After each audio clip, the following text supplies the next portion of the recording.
In El Paso, Texas, between February and September 1987, a series of disappearances shattered the peace of an entire community. 9 young girls, aged 13 to 24, vanished without a trace. Over the coming months, investigators would piece together a chilling timeline that revealed the dark descent of a man whose early life was marked by isolation and pain, and whose later crimes would haunt the region for years to come. February 14, 1987, on Valentine's Day, 14-year-old Marjorie Knox left her home in Chaparral, New Mexico, to join friends at a party in Veterans Park, El Paso. That day, Marjorie vanished, marking the first ripple in a wave of terror. March 7, 1987, just 3 weeks later, 13-year-old Melissa Alaniz disappeared. Her parents, both employees at the Rockwell Company, later revealed that Melissa had recently started associating with a group of young men with criminal records. June 5, 1987, 20-year-old Karen Baker was last seen on the grounds of the Hawaiian Royale Motel. Her disappearance sparked conflicting accounts, with her mother even alleging that Karen had been kidnapped and taken to Mexico, a claim that drew FBI attention. June 7, 1987, 15-year-old Desiree Wheatley went missing. Witnesses recalled that she was seen 5 days earlier in the company of a heavily tattooed man at a local convenience store. Desiree, a diligent student at H.E. Charles Junior High, was known for her cautious nature. June 28, 1987, 19-year-old Cheryl Lynn Vasquez-Desmukes vanished after a routine stop at a Circle K, where witnesses noted she was talking with a man in a pickup truck. July 3, 1987, 17-year-old Angelica Jeanette Frausto, a repeat runaway who had dropped out of school and worked as a dancer at a local bar, disappeared after accepting a motorcycle ride from a biker friend. August 20, 1987, 24-year-old Rosa Maria Casio went missing after visiting her sister in Ciudad Juarez and driving to El Paso to buy postage stamps.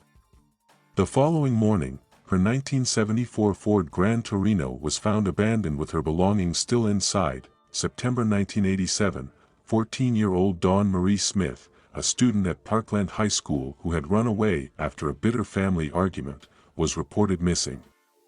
Despite initial contact with family, all communication ceased by late August. As the community grappled with these haunting disappearances, investigators began to notice a disturbing pattern. Friends and acquaintances testified that many of the victims had known a man named David Wood.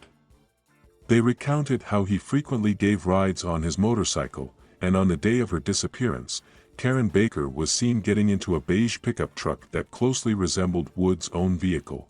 Similarly, friends of Dawn Marie Smith mentioned she had been urged to go out with him. October 23, 1987, based on these mounting testimonies and circumstantial evidence, police arrested David Wood on charges of kidnapping and raping a victim known as Kelly. Despite the gravity of the charges, Wood pleaded not guilty, setting the stage for an investigation that would unearth even more chilling details. In the wake of his arrest, investigators obtained search warrants for Wood's car, apartment, and personal belongings. Testimonies from friends and acquaintances of the missing victims confirmed that each had last been seen in Wood's company. Notably, his roommate revealed that in the fall of 1987, just before his arrest, Wood had frantically cleaned the interior of his truck with a vacuum cleaner, as if trying to erase evidence. During the search, police seized a vacuum cleaner from his apartment. Inside the bag, forensic experts discovered yellow and orange fibers, tiny fragments of lint that matched samples taken from the clothing of several missing girls. Further testimony confirmed that Wood's roommate had observed an orange-colored blanket and multiple shovels stored in the back of his truck, items that, according to Kelling's account, were taken from his truck before the assault. Additional grim details emerged. Fellow inmates at the county jail claimed Wood boasted of his crimes, describing how he lured topless dancers and prostitutes with offers of drugs, only to drive them to the desert, tie them up, rape them, and ultimately murder them before burying their bodies in shallow graves along the roadside. Although the bodies of Marjorie Knox, Cheryl Lynn Vasquez-Desmukes, and Melissa Alaniz were never found, Wood remained the sole suspect in their disappearances. In the months following his arrest, Wood and his attorneys sought every legal avenue to delay the trial. Their first move was to request a change of venue to Dallas, arguing that the intense media coverage had tainted the potential jury pool. After a series of pretrial hearings, the motion was granted, and the trial was set for September 1992. Throughout the proceedings, Wood maintained his innocence, claiming that while he did know many girls in the northeastern El Paso area and even discussed methods of abduction and rape, he insisted he had never actually murdered anyone. At one court hearing, he admitted being present at the parking lot on the day one victim, Vasquez Dismukes, disappeared, though he later contended that he had been with a 16-year-old girl that night, a claim later corroborated by her testimony. When pressed about the murders of Desiree Wheatley and Dawn Marie Smith, Wood claimed he had never met them.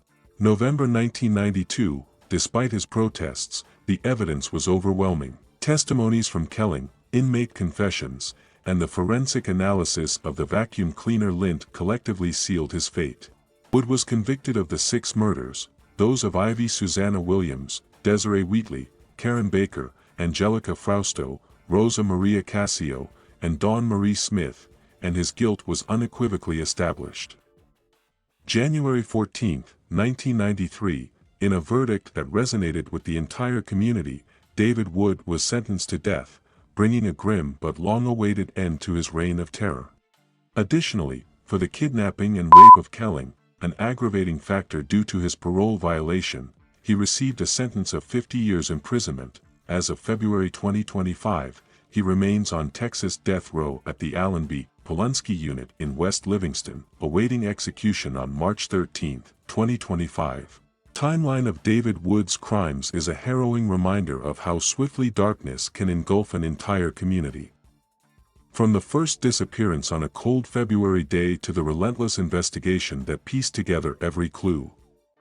Each date in this timeline is a testament to the lives lost and the unyielding pursuit of justice.